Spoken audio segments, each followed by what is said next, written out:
sold the idea that financial independence is all about some number on your account statement, or even worse, that you don't qualify because of where you started out. That's just not true. It's not about some well-kept secret of the wealthy. It's about finding the right information and knowing how to apply it. On the Get Ready for the Future show, we're answering your questions so you can start making real financial change today. The journey to true financial independence begins right here, and it starts with you. It's a little financial Q&A on the Get Ready for the Future show. Welcome in. We are on the 6th floor of 3 Financial Center in West Little Rock, Arkansas, home to the GenWealth offices and home to this studio where we bring you the Get Ready for the Future show each and every week at this time, whether you're watching online, on podcast, or on radio. We are glad to have you with us, and we're looking forward to answering your questions. It's what we do each and every week, and it is very easy to get them to us. You can send us a voicemail or a text to the number 501-381-5228. It's 501-381-5228. Or if you'd prefer to send in an email form, you can send that to show@getreadyforthefuture.com. We answer about 4 every week on the show, and we'd love yours to be on next week. We've got 4 good ones coming up. And before we get into those questions from our viewers and listeners, I want to take a minute as we welcome in John Shrewsbury, who, by the way, has not been in a while. You guys just don't ever schedule me. I'm like just sitting in my office going, gee, I'd like to be on the radio someday. No, that's not true. Not true. I've been traveling a lot, actually.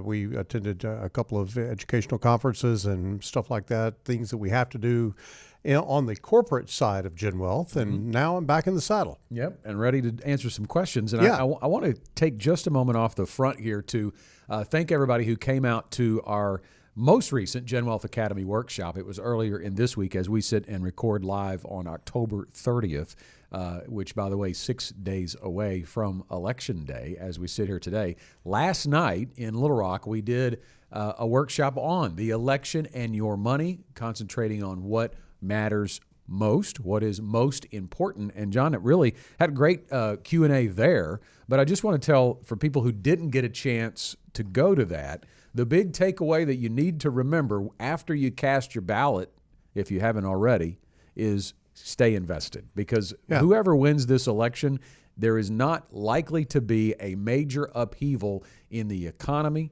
in legislation changes that are going to affect corporations and affect the economy, at least in the long term. There's certainly things that can happen in the short term. We know that. But over the long term, you told me a long time ago when I first started here, was anybody who has bet long-term against the U.S. economy and stock market has lost. That's very true. And I have to also give kudos to our founding fathers, because they structured this thing in such a way that it can't just totally run off the rails. And you know, there's been many, many elections before, and every election I can remember, you know, politicians getting on and going, this is the most consequential election ever in the history of America. And you hear that and you go, okay. And then there's not many consequences, and And so not to belittle, you know, some of the issues. I'm sure they're very hot button issues and everybody's all fired up on one side or the other.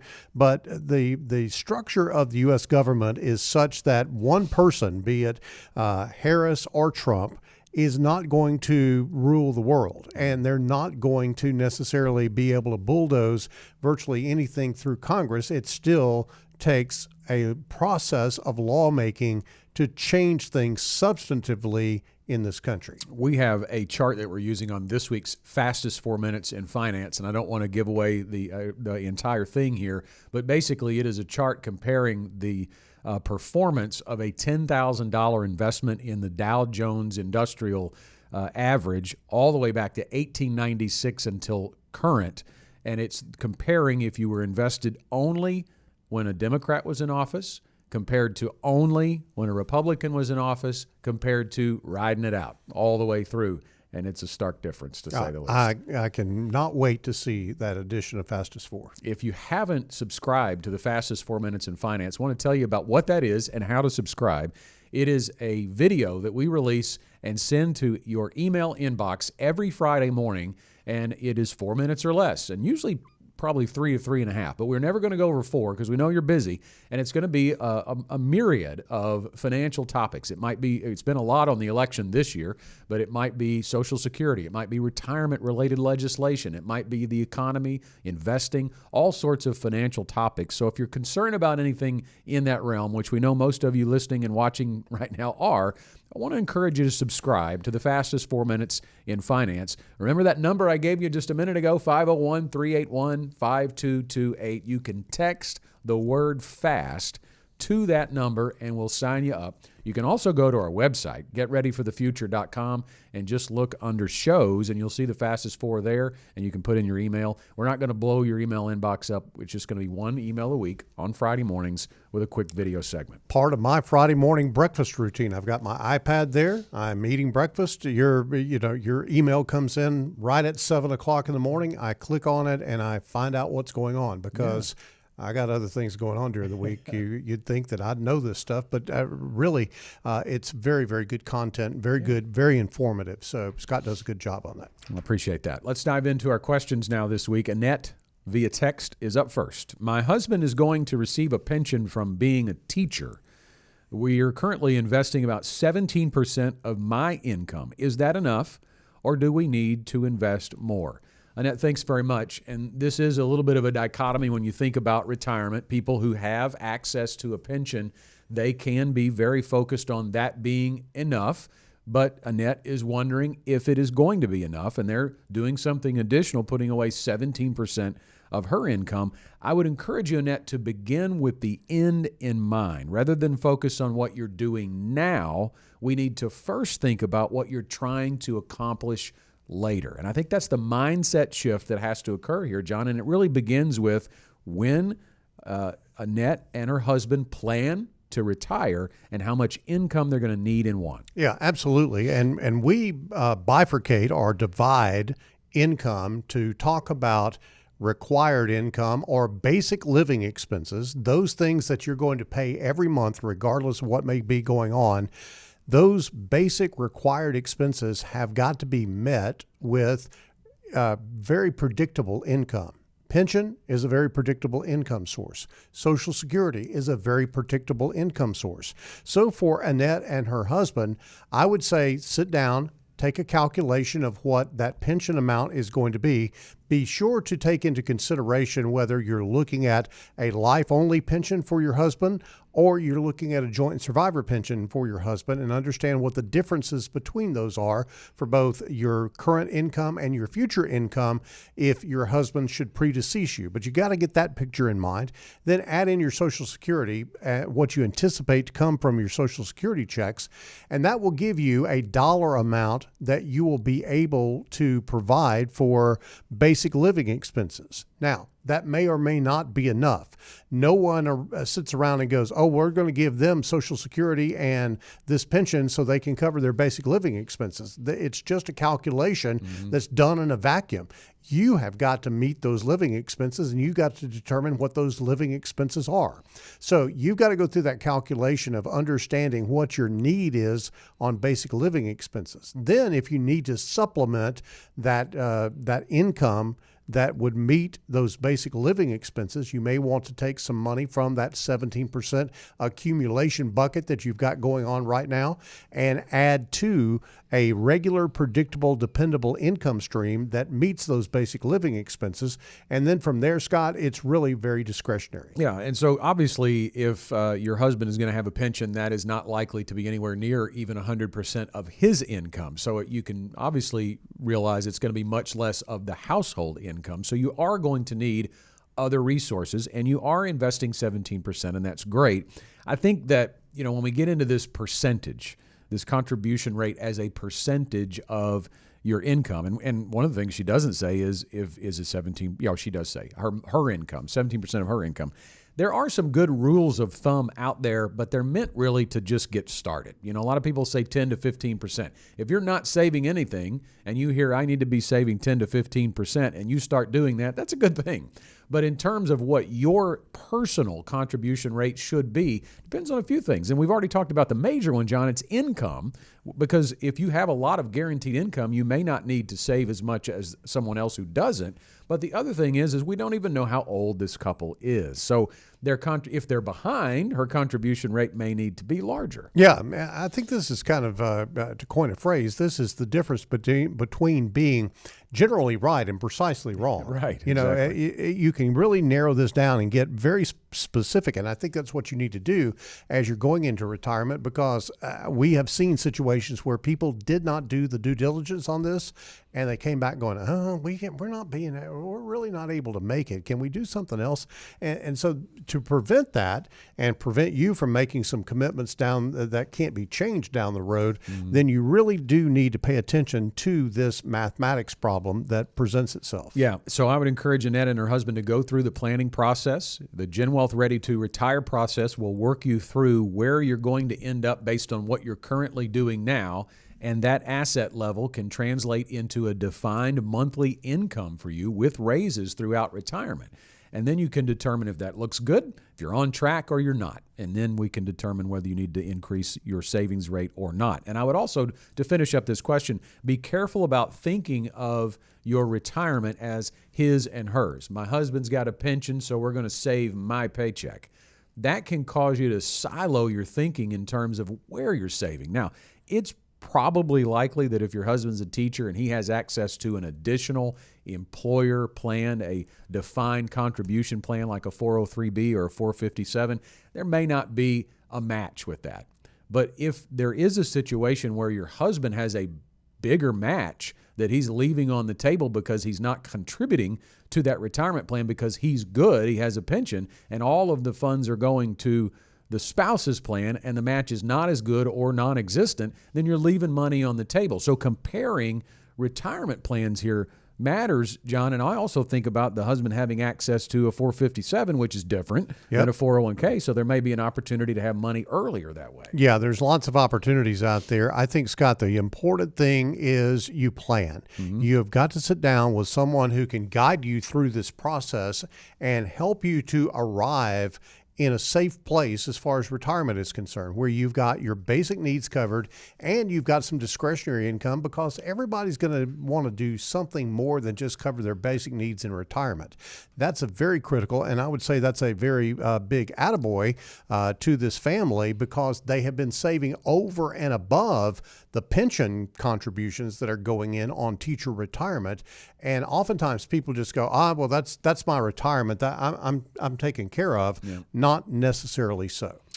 Thanks for the question, Annette. Want to remind people, too, we talked about the election workshop we did last night. We have another one coming your way, how to maximize your Social Security. That's coming up November 12th at 6:30 at the Max event venue in Conway. So anyone watching or listening in the Conway, Faulkner County area, we want to encourage you to sign up for this event. You can visit getreadyforthefuture.com/academy to find access to all of our upcoming events.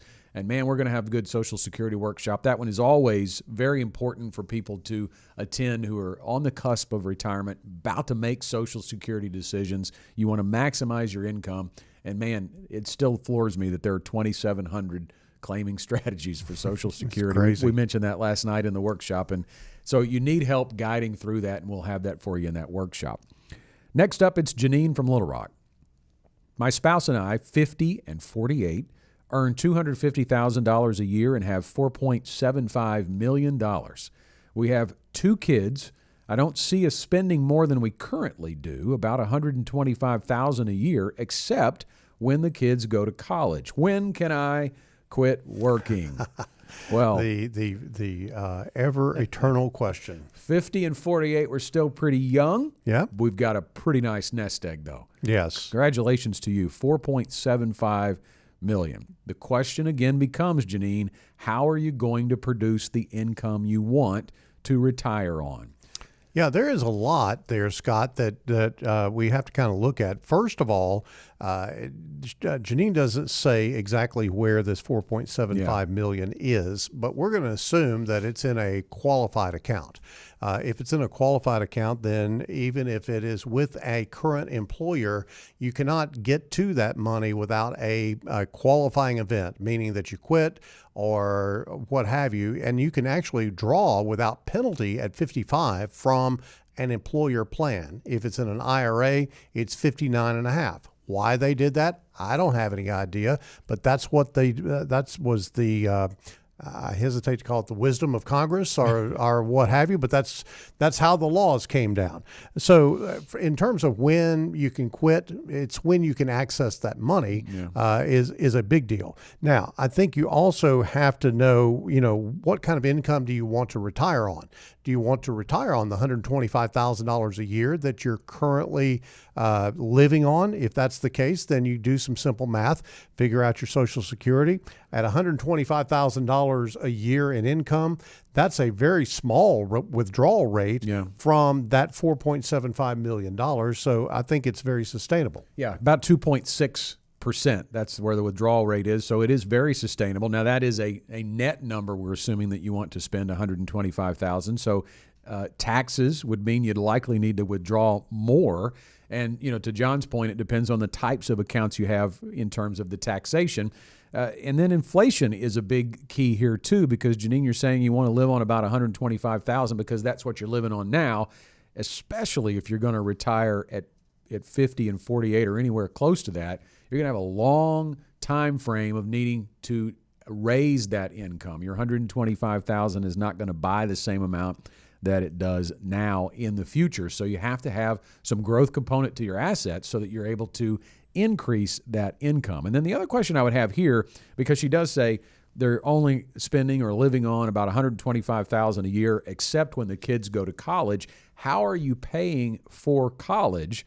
Do you have outside assets in addition to the $4.75 million to pay for college, or are you cash flowing the college? Is the $4.75 going to be there, or is it going to be more when the kids are out of college? And that's part of the planning process too. Yeah, I think that, theoretically we could say that maybe she needs to work until the kids are out of college if they're going to supplement their expenses, the college expenses, with her income. Right. I think that's the pivot factor there.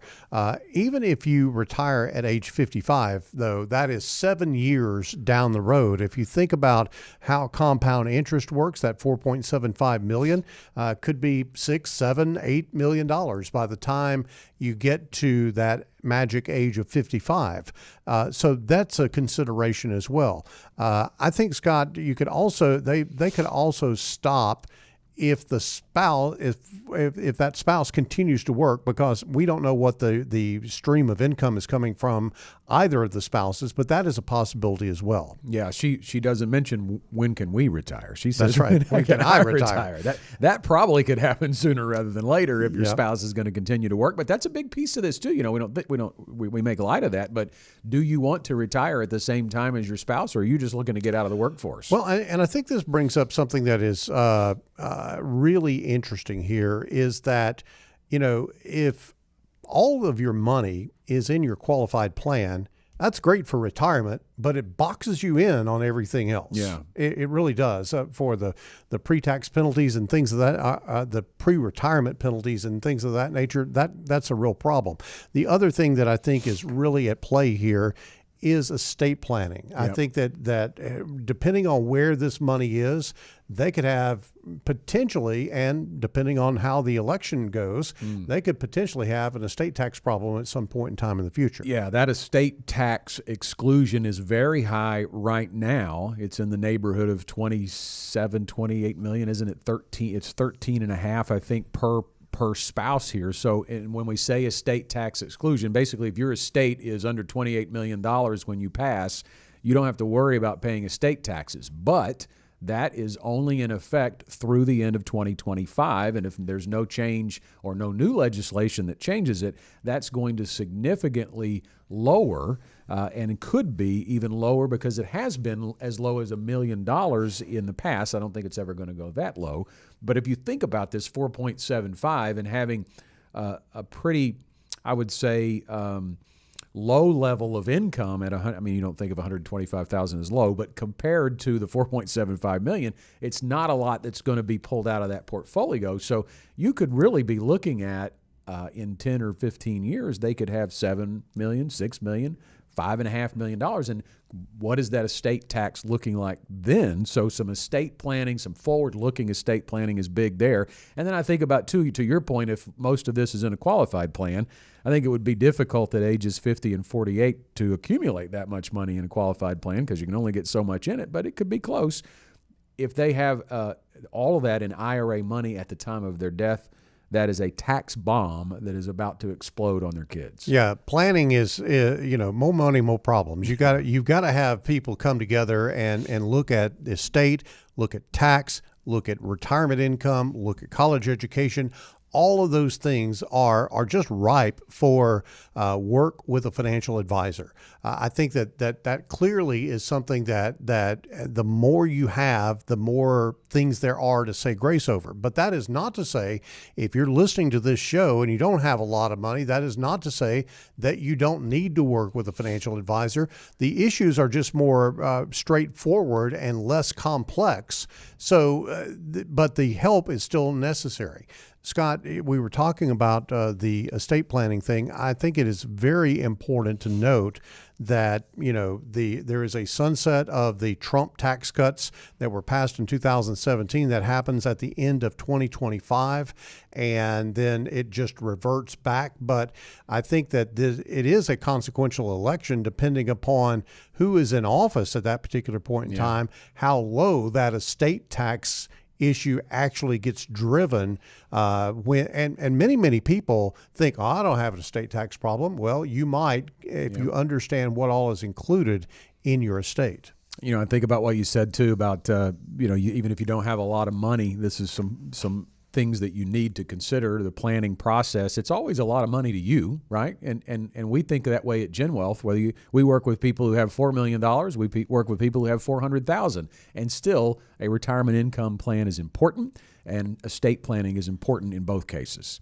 This is the question of the week. Congrats to Janine for sending that in and being chosen the question of the week. We're going to send you a Get Ready for the Future show tumbler for being the question of the week. Send us an email, show@getreadyforthefuture.com to claim that. And if you're listening or watching, think up a question just to get a tumbler. I mean, my goodness, there you go, right? Like if you want a free tumbler, all you have to do is send in a financial question to us at 501-381-5228. You could be the question of the week next week. Daniel from Bryant is next. I am 68 years old, do not own any real estate. I am divorced and have 2 adult children. I'm on Social Security and have approximately $900,000 invested. I feel like I'm missing something. Besides a will and health care directive, do I need to add a revocable trust? Well, Johnny mentions he doesn't own any real estate.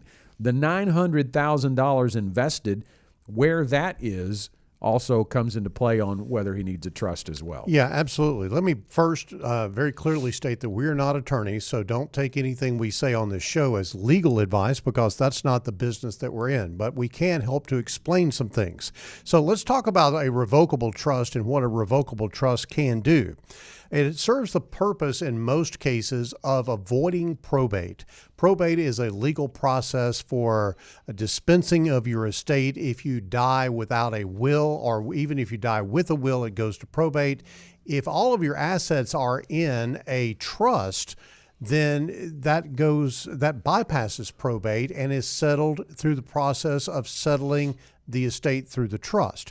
And so it might not be necessary if this money is in a qualified plan. Now, let me explain. A qualified plan has a beneficiary.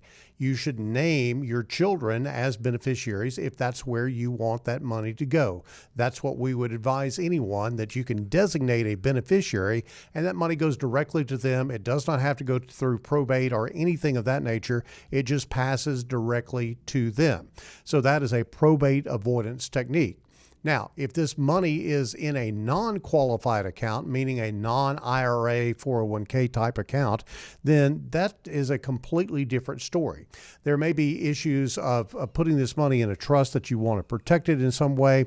And if you want to control the distribution of that money to the next generation if you want to parse that out over time, if you don't want them inheriting all $900,000 all at once. It's all their money, but the trust can control from the grave how that money is dispensed. The problem, Scott, in a qualified account is you can't really do that because there is something called the Secure Act and the 10-year rule that applies for non-spouse beneficiaries. Yeah, so a non-spouse beneficiary defined in most cases as 10 years or more younger than the deceased owner of the account. If that is where that money goes, then it is now, as of 2020 when the Secure Act went into law, required to be withdrawn over a 10-year period. It didn't previously have to be that way. The new owner of the beneficiary IRA could pull pieces of that out based on their life expectancy. Now the government requires that it come out in 10 years. So if you have $900,000, Daniel, in a qualified account like an IRA, and you pass away and you have a sole beneficiary, and it's your child, and in your case it's not going to your spouse because you're divorced. He says he has 2 adult children. So in that case, $450,000, if both adult children were the beneficiaries, would split $450,000, and that would have to come out over a 10-year time frame. So you think about what that does to your kids. If you passed away relatively soon, they're probably close to 50 years old and probably in their highest working years, and they're probably not wanting a big tax bomb. Back to that that question we had just a moment ago, right? But now they're going to have to take out an RMD, a minimal amount along the way, and have it all cleaned out in 10 years. So the best you could do is piece that out 1/10, 1/10, 1/10, which is about $45,000 a year, and could be more if there's growth in the investments in that account. And you're going to take that $45,000 a year and stack it on top of whatever that beneficiary makes in that tax year.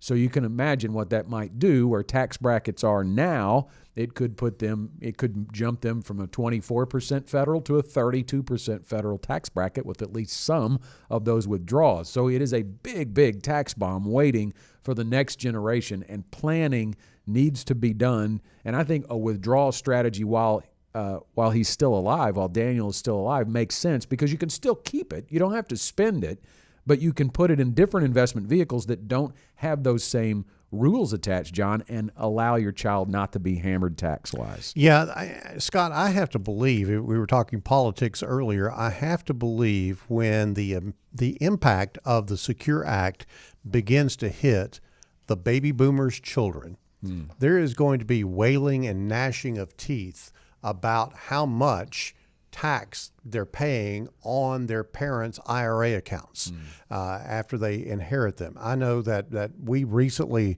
lost a client who has $1,500,000, and that client has a child as a beneficiary. Well, guess what? $1,500,000 is going to hit that child's taxes sometime in the next 10 years. And and that child, I happen to know, has pretty good income right now. So hello, top tax bracket. That's kind of where that may be going. So I think that's really a critical question that you got to look at. But we've kind of varied off of this for just a second. I want to go back to the trust question, because a trust, assets held in trust bypass probate. It never sees the light of day as far as a probate court is concerned. The probate situation can be expensive and time consuming, and it really exposes all of your personal information to public scrutiny. It really does say, oh, well, you can go to the courthouse and look up what old Joe had because that's going through probate, and you can see it's a public record. If you have a trust, it is not a public record. It is a private transaction that happens before you pass away of putting your assets in that trust. The qualifier here is that you can't put IRA assets. It can't be owned by the trust. Now, it can be beneficiarized to the trust, but that 10-year rule still applies as far as distribution is concerned. We have just a few minutes left. I want to squeeze in one more question before we leave you. Jonah from Little Rock. I read recently that seniors are getting scammed at alarming rates. What do you do to protect clients' money and information? No question about it, Jonah. I looked up a little FTC data for you here. In 2001, there were 325,000 reports of fraud from seniors. By 2022, about 21 years later, that number was 5.1 million. And you look at the technology that has occurred between 2001 and 2022, and that's the reason why the increase in digital use has created changing times for the way we secure our clients' money across the board. 1980, you go back then and you had to call and to steal someone's mail. You had to get, had to actually physically do something. Right. And now it is so easy, and we do take protection of our clients' assets very seriously. Yeah, we've got a lot of measures that we put into place, and I'm not going to really discuss a lot of that on a live broadcast like this because we don't want the scammers to know what we do. Yep. But we have ways of knowing, and we have lots of checks that we go through if someone is requesting money. One that I'll very clearly tell you is that don't bother sending an email asking us to send you money because we're going to call you. We're going to talk with you about that. That's just not something that we do. So there are many things like that that are in play, and I think that's very important to know. I think that there's also this issue of trusted contact because how the folks are getting scammed oftentimes is that there may be some cognitive impairment on the part of the client, and that all of a sudden they're in a situation where they're asking for money and it doesn't sound right or whatever the case may be. And so there is always a trusted contact that we ask for when we're setting up accounts for a client. And if we feel like something is not quite right, we're going to reach out to that trusted contact to be sure that everybody's on the same page about any distribution that might be coming out of your account that's not a normal, regular distribution. When I think about security like that too, John, is that we are very client-facing and we are all about the relationships with our clients. We get a photocopy of their driver's license when they come in. We want to have a photo recognition that goes on when someone comes into the office and they might claim to be a client because they found out their name. We have a way to look at someone's photo and see if that's them. I mean, this is not high-level tech stuff, but it's because our relationships are built with our clients. We know our clients, and we are going to make sure to talk to them and know what's going on in their lives before money goes out the window, right? Yeah. The process that we go through, Scott, is one of going very deliberate and very slow so that we can get a legitimate distribution out. Yeah. But oftentimes it's in that very deliberate process that you find something that's just not right. And I know that can maybe even be annoying to some people when they're trying to get something done. This world moves at a very, very quick pace.